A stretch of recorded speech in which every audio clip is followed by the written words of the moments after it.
चलो बेटा, चैप्टर का नाम लिखा प्रोबेबिलिटी। आगे देखो, अब इसमें क्या है, थोड़ा सा इसका इंट्रोडक्शन वगैरह देखते हैं। तुम लोगों ने ये कौन सा गेम है बेटा, कौन सा बेटा?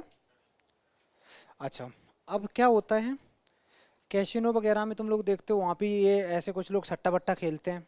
उसमें बोलते हैं कि अब यहाँ नंबर अगर ध्यान से देखोगे तो कुछ नंबर दे रखे हैं, कुछ 0, 27, 10, 25, 29, ऐसे रैंडमली कुछ नंबर दे रखे हैं, ठीक है बेटा। ये इसको मूव वूव करते होंगे, ये जीरो आ जाएगा तो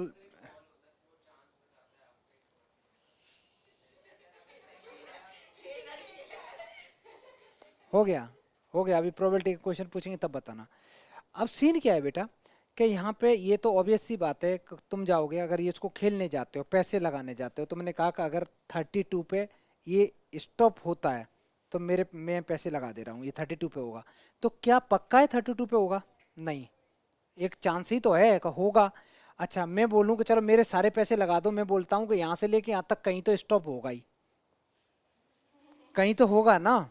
ये तो सबको पता है, कहीं ना कहीं तो होना ही है स्टॉप, ऐसा तो है नहीं कि घूमता रहेगा। अच्छा, तो इस टाइप की चीजें जो होती हैं, तो इसमें एक तरीके से चांस बढ़ रहे हैं, कोई 100% तो पक्का होता नहीं है। अब इसमें एक चीज ये भी है, तुम लोग ध्यान से देखो, यहाँ से लेके यहाँ तक जितने भी नंबर दे रखे हैं, ये एक्चुअली सारा का सारा सैंपल स्पेस कह सकते हो, या एक रैंडम एक्सपेरिमेंट हुआ जिसके आउटपुट ये आ सकते हैं, इसके अलावा कुछ आ सकता है। लेकिन जो आउटपुट आने वाला है, क्या तुम उसको एग्जैक्टली कह सकते हो कि यही आउटपुट आएगा? ये भी नहीं कह सकते। तो जब एग्जैक्टली नहीं कह सकते तो क्या है, एक तरीके से तुक्का मार रहे हैं, प्रोबेबिलिटी है कि ये आ सकता है, ठीक है। ये तो एक नॉर्मल एग्जांपल हो गया। हम लोग ऐसे ही बेटा एक कॉइन को टॉस करते हैं, कॉइन को टॉस करते हैं तो क्या आ सकता है? क्या कोई क्या, बीच में नहीं, बीच में जो आता है ना वो दूसरा होता है। मैथ्स के टर्म्स में उन्हें पता था, मैथ्स वालों को, कुछ बच्चे ऐसे भी कहेंगे सिक्का खड़ा भी तो हो जाएगा, इसलिए उसको बेटा बाइस्ड कॉइन बोलते हैं, ठीक है ना। वो अलग अलग ही टॉपिक हो गया बिल्कुल। अच्छा, लेकिन हम लोग जो पढ़ेंगे सारे के सारे अनबाइस्ड पढ़ेंगे। तो कॉइन में दो हो सकते हैं, ऐसे ही अगर तुम्हारे पास दो कॉइन है तो दो दो कॉइन में अलग अलग हो सकता है, या एच एच आ सकता है, एच टी आ सकता है। एक डाइस को अगर रोल करते हैं तो क्या क्या आ सकता है बेटा? 1 2 3 4 5 6 आ सकते हैं। हम लोग जो प्लेइंग कार्ड्स खेलते हैं तो क्या क्या होता है, टोटल 52 होते हैं, चार पार्ट्स में डिवाइड होते हैं। कौन कौन से होते हैं? क्लब होता है, डायमंड होता है, हार्ट होता है और स्पेड होते हैं, है ना। तो ये सारे के सारे बेटा प्रोबेबिलिटी के ही हैं, सारे के सारे सट्टा बनाने वाले ये गेम है ना। अच्छा, अच्छे भी रहते हैं। अब तुम्हारी ही प्रोबेबिलिटी की बात करूं, अभी जो संडे टेस्ट होने वाला है, कितने बच्चों की अगर मैं बोलूं कितने बच्चे फेल होने वाले हैं, अभी मतलब नहीं कह सकते, फेल तो पक्का होंगे, लेकिन मैं एग्जैक्ट नहीं बोल सकता कि ये बच्चा फेल होगा कि ये होगा, नहीं बोल सकता, है ना। कितने बच्चे फुल लाएंगे ये भी नहीं पता, लेकिन ये तो पता है कि इन्हीं में से कोई फुल लाएगा, इन्हीं में से कोई फेल भी होगा, ठीक है। दो चीजें इंपॉर्टेंट हैं, तो सबसे पहले इंपॉर्टेंट पॉइंट याद रखोगे। मान लो बेटा, जो प्रोबेबिलिटी होती है, जो प्रोबेबिलिटी होती है उसकी वैल्यू कभी भी जीरो से कम नहीं होती। तो प्रोबेबिलिटी की जो वैल्यू होती है, प्रोबेबिलिटी की जो वैल्यू होती है बेटा, वो जीरो से तो बड़ी होगी या इक्वल टू होगी, और वो वन से हमेशा छोटी या फिर उसके इक्वल होगी। पहली चीज हमें ये याद रखना है, ठीक है। दूसरा चीज हमें ये याद रखना है, अगर मैं बोलता हूं कि कोई इवेंट है जो 100% है, 100% हो रहा है, तो उसकी प्रोबेबिलिटी कितनी होगी? उसकी 1 होगी। और कोई कोई इवेंट ऐसा है जो हो ही नहीं सकता, इम्पॉसिबल इवेंट है, तो उसकी प्रोबेबिलिटी क्या होगी बेटा? जीरो हो जाएगी, इसकी प्रोबेबिलिटी जीरो हो जाएगी। अच्छा, ऐसे एक केस और लिख दो, अगर मैं बोलूं कोई प्रोबेबिलिटी है किसी इवेंट ई की, और फिर मैं पूछूं प्रोबेबिलिटी ऑफ ई बार, ई बार का मीनिंग होता है नॉट ई। अगर मैं किसी के ऊपर बार लगाता हूं तो उसका मीनिंग क्या रहेगा बेटा? नॉट ई। इन दोनों की जो प्रोबेबिलिटी का सम आएगा वो हमेशा 1 आएगा। पहले ये 3 पॉइंट याद रख लो, पॉइंट जल्दी लिख लो बेटा, नोट करो, फिर स्टार्ट करते हैं चैप्टर। ये तीनों ही इंपॉर्टेंट पॉइंट हैं।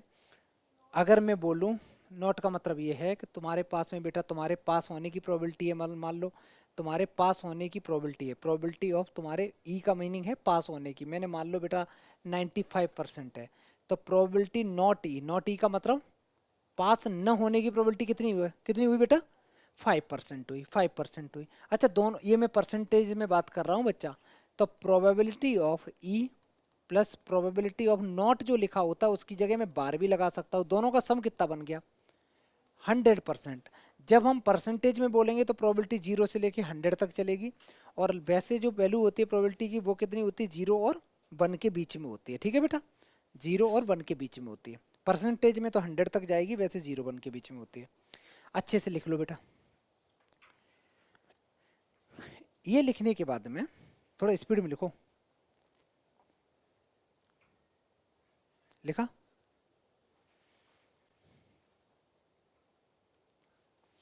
चलो इधर देखो बेटा, सबसे पहली हेडिंग रहेगी रैंडम एक्सपेरिमेंट। तो रैंडम एक्सपेरिमेंट में क्या होता है बेटा, कोई भी एक ऐसा एलिमेंट, कोई भी एक ऐसा एक्सपेरिमेंट जिसमें सारे पॉसिबल रिजल्ट हमें पता हो, सारे के सारे पॉसिबल रिजल्ट हमें पता हो, लेकिन हम ये ना बता पाए कि आने वाला क्या है। कैन नॉट बी प्रिडिक्टेड, बताया ना जा सके, उसको बेटा हम लोग रैंडम एक्सपेरिमेंट बोलते हैं। ठीक है, कोई पूछे रैंडम एक्सपेरिमेंट क्या होता है तो क्या बोलोगे, कोई ऐसा एक्सपेरिमेंट जिसके आउटकम्स मेरे को सारे पता हैं लेकिन एग्जैक्टली मैं नहीं बता सकता कि कौन सा आएगा।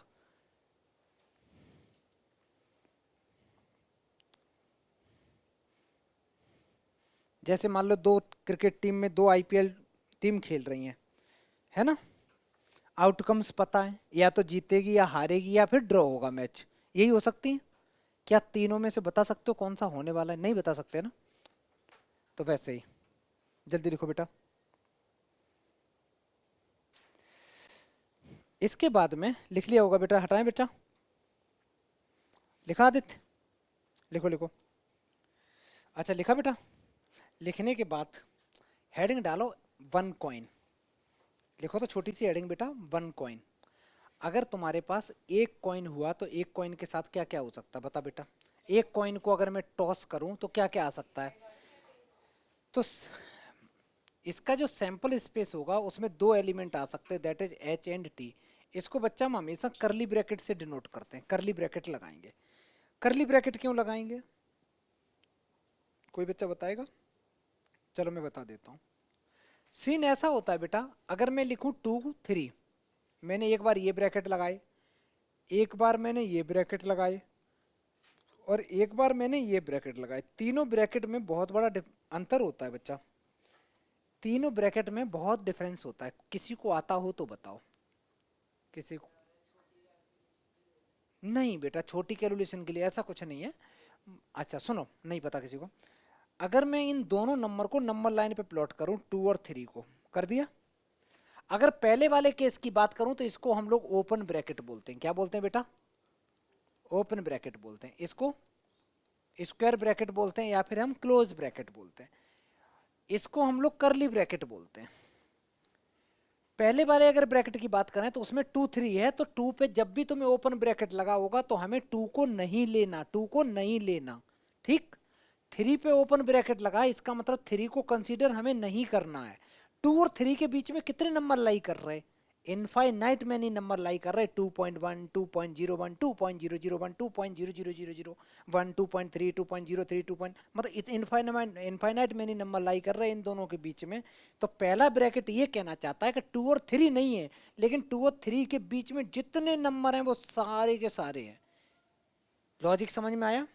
दूसरा वाला, दूसरा वाला, एक नंबर लाइन बनाई मैंने बेटा, 2 लिखा, मैंने बच्चा 2 लिखा और मैंने 3 लिखा।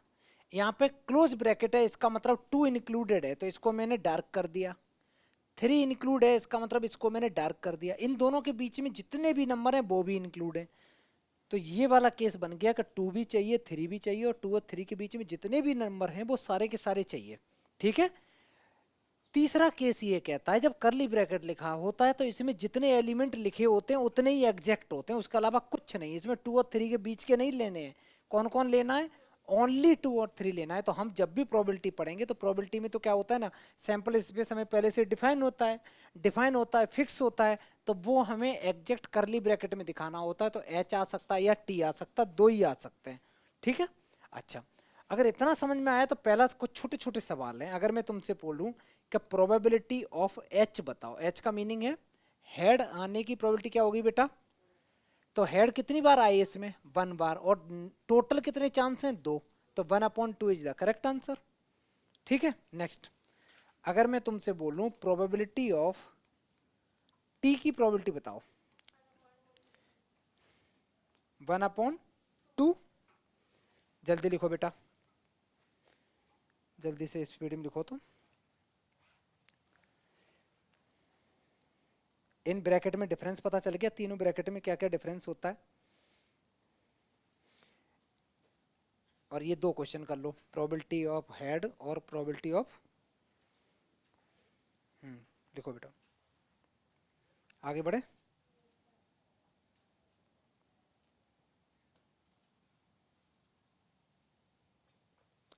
दो कॉइन, हेडिंग डालो बेटा, 2 कॉइन्स। अगर दो कॉइन अगर एक साथ आ गए तो क्या होगा, क्या क्या सैंपल स्पेस बन सकता है, तुक्का लगाओ, चलो बताओ। H H, H T, T H, T T, चार ही बन सकते हैं। तो ये जो सैंपल स्पेस बनेगा वो ये बन सकता है बेटा, H H, H T, T H और टी टी। इस चार के अलावा कुछ नहीं बन सकता, यही सैंपल स्पेस होगा। अब अगर मैं प्रोबेबिलिटी लिखूं एक तरफ से पहले वाले की, तो प्रोबेबिलिटी ऑफ, मैं कुछ क्वेश्चन लिख रहा हूं तुम लोग बताओगे। मैंने लिखा एटलीस्ट 1h। आंसर नहीं बोलो बेटा, चुपचाप करो, है ना। Probability of at least 2h।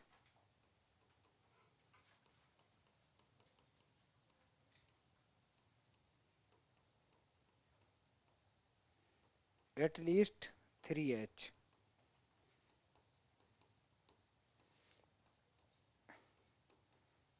At most 1h।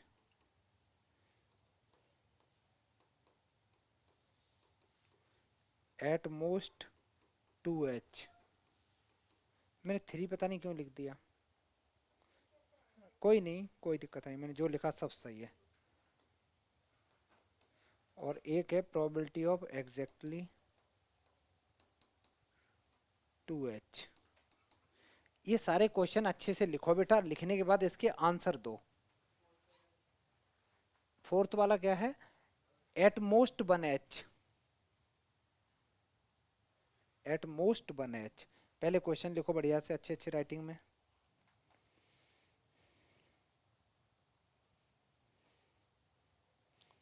और इस मंडे जो क्लास होगी, मंडे को क्लास बेटा मैं सुबह लेना चाह रहा हूँ, 11 बजे से लेके 1 बजे तक। मंडे को शाम को नहीं रहेगी, सुबह सुबह निपटा देंगे, ठीक है। इसकी कहानी समझो बेटा कि एटलीस्ट का मीनिंग क्या होता है और एट मोस्ट का मीनिंग क्या होता है। अगर मैं तुमसे बोलूं कि तुम्हारे एग्जाम में एटलीस्ट 95 मार्क्स आने चाहिए, इसका मीनिंग क्या हुआ, या तो 95 आ जाए या 96, 97, 98, 99, 100 तक आ जाए। जब भी मैं बोलूं कि एटलीस्ट, तो वो नंबर आ जाए या फिर मैक्सिमम तक पहुंच जाए, ठीक है। अच्छा, अगर मैं तुम्हें बोलूं कि तुम जो भी एग्जाम देने वाले हो, तो एट मोस्ट, तुम्हारे एट मोस्ट 2 क्वेश्चन रॉन्ग होने चाहिए, 2 क्वेश्चन गलत होने चाहिए। तो इसका मीनिंग क्या हुआ, इसका मीनिंग हुआ बेटा कि या तो तुम्हारे 2 क्वेश्चन गलत हो जाए, या फिर एक गलत हो जाए, या फिर एक भी गलत ना हो। जीरो केस हमें जरूर लेना होता है एटमोस्ट वाले केस में, जीरो केस जरूर लेना होता है एटमोस्ट वाले केस में, ठीक है। अगर मैं बोलता हूं कि तुम्हारे एग्जाम में एटमोस्ट 5 क्वेश्चन गलत होने चाहिए, तो 5 हो जाए, 4 हो जाए, 3, 2, 1, या फिर एक भी ना हो, ठीक है। अब यहाँ पे सवाल समझते हैं, यहाँ दे रखा है कम से कम एक एच तो होना ही चाहिए। तो एक एच है तो खुश हो जाओ, एक से ज्यादा है तो और खुश हो जाओ, वाह, चाहते तो हम 95 थे, हमारे तो ज्यादा मिल गए। तो एटलीस्ट के केस में जो नंबर हम चाहते हैं वो लेंगे, और उससे आगे वाले सारे केस कंसिडर करेंगे। कम से कम 1h चाहिए, इसमें कितने मिल गए तुम्हें, 2, खुश हो जाओगे, बहुत बढ़िया। इसमें कितने, एक, इसमें कितना, एक। ये वाला केस नहीं लेंगे बेटा, ये नहीं लेंगे, क्यों नहीं लेंगे, क्योंकि कम से कम एक तो चाहिए था ना। तो कितने केस मिल गए, 1, 2, 3, तो आंसर क्या आया, 3/6, that is, sorry 3/4, 3/4 is the correct answer. समझ में आया। हमें चाहिए था एटलीस्ट 1h, कम से कम एक एच चाहिए थे, यहाँ कितने एच मिल गए, दो मिल गए तो खुश हो जाओ, तुम्हें चाहिए थे एटलीस्ट 95, मिल गए 96, तो ये केस हम लेंगे, ये एक केस है। ऐसे मत काउंट करना कि ये तो दो हैं, ऐसे नहीं, मतलब हमें चाहिए कितने एच थे, मिनिमम एक एच होना चाहिए था। इस केस में कितने एच हैं, दो, तो खुश हो जाओ कि एक केस तो ये बन गया। इसमें कितने, एक, एक केस ये बन गया, टोटल कितने हो गए, दो। इसमें कितने, एक, टोटल कितने केस मिल गए, एक दो तीन, तो थ्री और अपॉन फोर, अपॉन फोर का मतलब है जो टोटल होता है वो नीचे लिखते हैं, तो टोटल कितना था, एक दो तीन चार, चार केस थे तो वो टोटल नीचे लिखे मैंने। हमेशा जो टोटल सैंपल स्पेस होता है वो डिनोमिनेटर में लिखा जाता है। आगे सुनो, हमें कम से कम दो एच चाहिए, मिनिमम दो चाहिए ही चाहिए, तो एक तो ये चाहिए, ये आथू नहीं लेंगे इसको, इसको नहीं, तो कितना हो गया, सिर्फ एक केस लेंगे तो 1/4 is the correct answer, 1/4 is the correct answer. Next, अब अगर मेरे से बोला गया है कम से कम तीन एच चाहिए, यार है ही नहीं तो कहां से होंगे। मैं बोलता हूं तुम्हारे एग्जाम में कम से कम 1 से 5 नंबर आने चाहिए, क्या पॉसिबल है, नहीं आ सकता ना। इसका मतलब क्या है, हम लिख देंगे ये इम्पॉसिबल इवेंट है, तो 0 हो गया इसका आंसर, डन। आगे कहता है एटमोस्ट, एटमोस्ट का मतलब समझना कि तुम्हारे एग्जाम में मैक्सिमम कितने क्वेश्चन गलत होने चाहिए, दो, तो दो हो जाए या फिर एक हो जाए या फिर एक भी ना हो। एटमोस्ट, तुम फिर बोलने लगे ना, बोलना नहीं, हम तो अभी तुम पे भी बहुत गुस्सा है, तुम मारेंगे कोपचे में ले जाके। तुम मोबाइल यूज कैसे कर लेते हो, क्लास में पढ़ते समय कैसे मोबाइल यूज कर लेते हैं, मतलब अंदर से आत्मा तुम्हें गवा देती कि नहीं नहीं चल आप कर ही लेते हैं, कुछ कुछ तूफानी देखते हैं। और क्या देख रहे हो, कुछ नहीं, रील वील देख रहे हो, क्या कर रहे थे बेटा, सच बताना। कौन सा कोड देख रहे थे, अच्छा तो तुम उसका कोड देख रहे थे, कोडिंग कर रहे हो, सही है, बहुत बढ़िया, फालतू काम करवा लो। होमवर्क करके आए पूरा 48 क्वेश्चन, तो कितने करके आए, 25, फिर उसके बाद कोड देख रहे होगे ना। एट मोस्ट 1 एच, ज्यादा से ज्यादा कितना एच होना चाहिए, एक एच होना चाहिए इसमें। एट मोस्ट 1 एच लिखा है ना, कम से कम ज्यादा से ज्यादा एक ही एच तो होना चाहिए। ये केस लेंगे, ये लेंगे, हाँ ये लेंगे, हाँ ये बिल्कुल लेंगे, जीरो केस है भाई, जीरो केस तो लेंगे ना एट मोस्ट में, तो एक दो तीन, 3/4। नेक्स्ट, एट मोस्ट 2 एच चाहिए हमें, ज्यादा से ज्यादा 2 एच चाहिए। इसमें कितने हैं, दो, इसमें कितने, एक, इसमें कितना, एक, ये भी लो, चार, तो 4/4 बेटा आंसर 1। नेक्स्ट, एग्जैक्टली 2 एच चाहिए, एग्जैक्टली दो तो एक ही में है ना बेटा, तो 1/4। ये बेटा सारे सारे क्वेश्चन ये बोर्ड में आए हुए सवाल होते हैं, ऐसे बोर्ड में तुमसे पूछे जाते हैं क्वेश्चन, सारे लिखो तो जल्दी करो। ये कम से कम आएंगे ले बेटा 2000 नंबर के, ठीक है, कैसे सवाल पूछता है, तभी तो बोलता हूँ कि पीवाई की बुक दी उसको पढ़ो, खुद ही रट जाएगा पैटर्न, जल्दी करो। इतना लिखा, इतना लिखने के बाद में कौन सा, हाँ ये तो इम्पॉसिबल इवेंट हो गया ना, कम हो ही नहीं सकते। नेक्स्ट बेटा, हेडिंग लिखो 3 कॉइन्स, जल्दी लिखो, हेडिंग लिखो। अगर तुमने, और एक चीज और याद रखना बेटा, अगर मेरे पास में दो कॉइन है, दो कॉइन है, दो कॉइन को मैं अलग अलग टॉस कर रहा हूं ऐसे, एच आ सकता है, और मैंने दूसरा कॉइन इस पे टॉस, मैं टॉस किया, एच आ गया, इस पे भी एच आ गया, या इस पे एच आ जाए, इस पे टी आ जाए, इस पे टी आ जाए, इस पे एच आ जाए, या फिर दोनों पे एच एच आ जाए, एक केस ये बनेगा। और मेरे पास में अभी मेरे पास कितने कॉइन थे, मतलब दो कॉइन थे जो अलग अलग में टॉस कर रहा था, और अगर मैं क्या करूं, एक कॉइन को दो बार टॉस करूं या दो कॉइन को एक बार टॉस करूं, बात एक ही होती है। फिर से सुनो, दो कॉइन को, दो कॉइन मेरे हाथ में है, दोनों को मैं एक बार टॉस कर रहा हूं ऐसे, क्या गिरा, हो सकता है एच एच गिर गया हो सकता है एच टी आ गया हो, टी टी आ गया हो, या फिर एच टी आ गया हो, यही तो आ सकता। दूसरा केस, ये मैं कौन सा केस था, मैंने दोनों सिक्के एक हाथ में पकड़े उछाल दिए, ठीक है, इसका केस कितना बना, चार ही केस तो बने, H H H T H T T. अब दूसरा केस सुनना, मेरे पास एक कॉइन है, अभी मेरे पास कितने थे, दो कॉइन थे, मैंने एक बार टॉस करने पे ये प्रोबेबिलिटी बढ़ रही थी, और अब मेरे पास सिंगल एक कॉइन है, लेकिन मैं उसको दो बार टॉस कर रहा हूं, दो बार कैसे, दो बार ये आया, फिर मैंने किया, दो बार किया उसको, तो पहली बार जो आया वो मैंने नोट डाउन कर लिया, दूसरी बार जो आया वो भी नोट डाउन कर लिया, तो पहली बार हो सकता है एच आया हो, दूसरी बार एच आया हो, फिर मैंने किया, फिर एच आया, दूसरी बार किया टी आया, फिर किया एच आया, फिर किया, नहीं, आपकी बार किया, टी आया फिर एच आया फिर टी टी आ गया। मतलब सीधी सीधी मोटी मोटी ये बात है, एक कॉइन को दो बार टॉस करो या फिर दो कॉइन को एक बार टॉस करो, बात एक ही होती है। तीन कॉइन को एक बार टॉस करो या एक कॉइन को तीन बार टॉस करो, बात एक ही होती है। समझ में आ गया? ये क्वेश्चन में लिखा होगा, कंफ्यूज मत होना। अच्छा सुनो आगे, आगे देखो। तीन कॉइन है बेटा, तो तीन कॉइन का सैंपल स्पेस लिखने के लिए सबसे इधर देखेंगे सारे बच्चे, दो कॉइन का पहले यहाँ कोफचे में लिखोगे ले जाके, H H, H T, T H और टी टी होता है ना बेटा। अच्छा, इसको लिखने का तरीका ये है कि एच और टी यहाँ लिख दो, लिखा, ये ट्रिक होती है। ये एच सबके आगे चिपका दो लाके, H H H, H H T, H T H, H T T. मैंने क्या किया, एच सबके आगे लगा दिया। अब ये जो टी है ये लगा दो सबके आगे, T H H, T H T, T T H और टी टी टी। ये जो आया है निकल के, ये जो निकल के आया है बेटा, ये सैंपल स्पेस है। ये जो निकल के आया है, देखो डायरेक्ट इतना बड़ा सैंपल स्पेस याद करना थोड़ा सा मुश्किल होता है। याद हो जाए तो अच्छी बात, नहीं हो जाए तो दो का तो याद है, दो से तीन का बना लो। तो सैंपल स्पेस बेटा तीन कॉइन का क्या बन गया तुम्हारा, ये इतना गंदा सा बना, H H H, H H T, H लिखते चलो, ताक क्या रहे हो, यहाँ मन देखो बेटा, लिखो।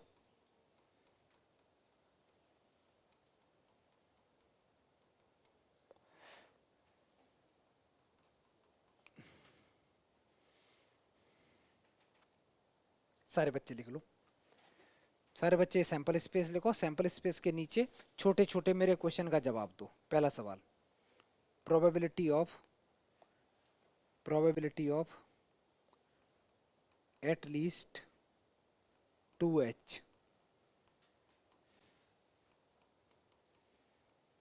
Probability of at most two H, probability of at least 3h, probability of at most 3h। चलो बेटा ये करना जल्दी से, आंसर आ गए होंगे ना। चलो मैं मैच करना, एट लीस्ट दो एच चाहिए, इसका मतलब है कम से कम दो एच तो होने ही चाहिए, दो से ज्यादा हैं तो खुश हो जाओ। एक केस ये लेंगे, एक ये दो, एक ये तीन, ये नहीं लेंगे, इसमें तो एक ही है, एक इसमें लेंगे, चार हो गए बस। तो 4/8, 1/2 आंसर हो गया। 4 से 8 कैंसिल हो गए, 1/2 आ गया। आगे दे रखा एटमोस्ट 2h, ज्यादा से ज्यादा 2h चाहिए, तो दो चाहिए, एक चाहिए या फिर जीरो। तो तीन वाला केस हटा दो, बाकी सारे ले लो। तीन वाला नहीं ले सकते, बाकी सारे ले सकते हो, क्योंकि तुम्हें चाहिए एटमोस्ट 2h चाहिए, ज्यादा से ज्यादा 2h चाहिए, दो से ज्यादा हुए वो केस हटा दो। तो ये वाला हटा दिया। अब जिसमें 2h है वो भी ले लो, जिसमें 1h है वो भी ले लो, जिसमें 0h है वो भी ले लो, क्योंकि एटमोस्ट केस में क्या करते हैं, जीरो वाला केस भी कंसीडर करके चलते हैं। आगे दे रखा एटलीस्ट 3h, कम से कम मेरे को 3h चाहिए यार, एक ही केस भर रहा है, तो 1/8। एटमोस्ट 3h, ज्यादा से ज्यादा 3h होने चाहिए यार, ज्यादा से ज्यादा वैसे ही 3 है तो सारे ही ले लो, 8/8 बन आंसर। कितने बच्चों के सारे सही थे, हाथ उठाओ। चलो करो, जल्दी करो, जल्दी करो बेटा।